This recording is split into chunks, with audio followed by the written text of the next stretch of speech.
नमस्कार. आज मी बनवणार आहे मंचुरियन सूप आणि ते पण खूप स्वादिष्ट मस्तपैकी. आणि चला सुरुवात करूया. कोबी आणि शिमला मिरची घेतली. तर त्याआधी मी दाखवते की मी फ्राय नूडल्स पण घरीच बनवणार आहे. त्यासाठी मी मॅगी बॉईल करून घेतलेली आहे. आणि हे मी तांदूळाचं पीठ घेतलं आहे, म्हणजे हे मी दळून घेतलं आहे घरात, एक मीडियम वाटी. आणि त्याच्यामध्ये पाणी घालून हे 10 ते 15 मिनिटे मी असंच भिजवून ठेवणार आहे. तुम्ही पण अशा प्रकारे मंचुरियनसाठी करून बघा, खरंच खूप छान येतील. जर तुम्हाला वाटेल की दळलेलं पीठ घ्यायचं तर ते घेतलं तरी चालेल, काही प्रॉब्लेम नाही. पण अशा प्रकारे कराल तर खरंच खूप मस्त येतील. एकदा बनवून बघा. आता मी गोबी घेतली आणि गोबी हे छान अशी बारीक मी कट करून घेणार आहे. तुम्हाला दाखवते. एकदम पातळ अशी मस्त कापून घ्यायची. अशा प्रकारे मी सगळी गोबी कापून घेणार. आणि गोबी कापून झाल्यानंतर हे स्वच्छ पाण्याने 5-6 पाण्याने मस्त धुवून घेणार आहे. एकदम व्यवस्थित अशी धुवून झाली. आणि तसंच आता याच्यामध्ये सूपसाठी कोबी आणि शिमला मिरची बारीक करायची आहे. पण सगळ्यात आधी कोबी मी बारीक करून घेत आहे. तर मला आज रिषभने त्याच्या पप्पांनी पण थोडी मदत केली, म्हणून लवकर झटपट मंचुरियन सूप बनवून झालं आमचं. बघा, आता तसंच त्यामध्ये आम्ही शिमला मिरची पण घालणार आहे बारीक करण्यासाठी, म्हणजे सूपमध्ये खूप छान लागते. थोडी बारीक करा अशा प्रकारे. तुम्हाला वाटेल तर थोडी लांबट आकाराची कट करून ती टाकायची, थोडी ही पण टाकायची. खरंच खूप छान सूप बनणार आहे म्हणून सांगते. तर तसंच मी आता मंचुरियनची तयारी करते. तर गोबी घेतली. गोबीमध्ये मी लसूण, अद्रक, हिरवी मिरचीची आता पेस्ट घातली. आणि जे मी पीठ भिजवून ठेवलेलं होतं तांदूळाचं ते मी त्यामध्ये घातलं आहे. पण नंतर ते मला बोलले रिषभचे पप्पा की एकदम बारीक करून घे परत, म्हणजे खूप छान मंचुरियन येतील. म्हणून मी परत त्या याच्यामध्ये भांड्यामध्ये टाकून सगळं बारीक करून घेतलं आहे.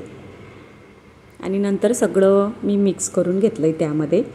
तसंच आता मी एक छोटी वाटी कॉर्नफ्लॉवर घातलं आहे आणि 1 वाटी मैदा. आणि त्यानंतर आता गरम मसाला, नमक आणि लाल तिखट आणि कुटलेली लाल मिरची हे छान व्यवस्थित मी आता पहिले मिक्स करून घेणार. पहिले पाणी मी त्याच्यामध्ये काहीच ॲड केलेलं नाही आहे. आणि तसंच थोडंसं मी 2 छोटे चम्मच बेसन घातलं आहे आणि थोडासा फ्रूट कलर. तुम्हाला आवडेल तर घाला, नसेल आवडत तर नाही घातला तरी चालेल. आणि हे छान व्यवस्थित मिक्स करून घ्यायचं. आणि मिक्स झाल्यानंतर आता मस्तपैकी मी मंचुरियन बनवायला घेत आहे. मीडियम आचेवर बनवायला घ्यायचे, म्हणजे छान पूर्णपणे होऊन येतील मध्ये पण आणि बाहेरून पण. तर तुम्ही जेवढं तेल टाकाल त्या तेलाच्या प्रमाणे तुम्ही त्याच्यामध्ये मंचुरियन टाकू शकता. आणि दोन्ही साईडने मस्तपैकी तळून घ्यायचे सगळे मंचुरियन. मी पण तसंच करत आहे. मस्त कलर पण आला आहे आणि छान असे होत आलेत. बघा, हे मी काढून घेणार आहे. आणि परतचे जे मंचुरियन टाकणार आहे हे थोडे होत आले ना की वापस मी ते जे काढलेले आहेत ना ते त्यामध्ये टाकणार, म्हणजे त्या वाफेने पूर्णपणे कुरकुरीत एकदम छान असे होतील. तुम्ही पण अशा प्रकारे बनवून बघा, एकदम छान असे होतात. आणि मध्ये पण सगळीकडे मस्त झालेत सगळे बनवून.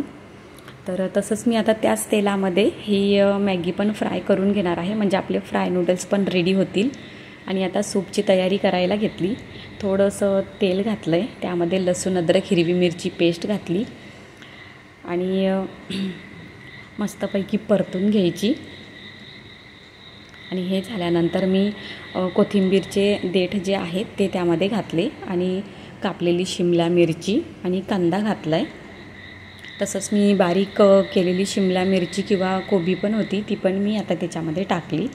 काही बारीक करून घेतली, काही मोठी ठेवली. आणि आता परत पत्ताकोबी टाकून त्याच्यामध्ये पाणी टाकलं आहे. तुम्हाला जेवढं लागेल त्याप्रमाणे तुम्ही टाकू शकता.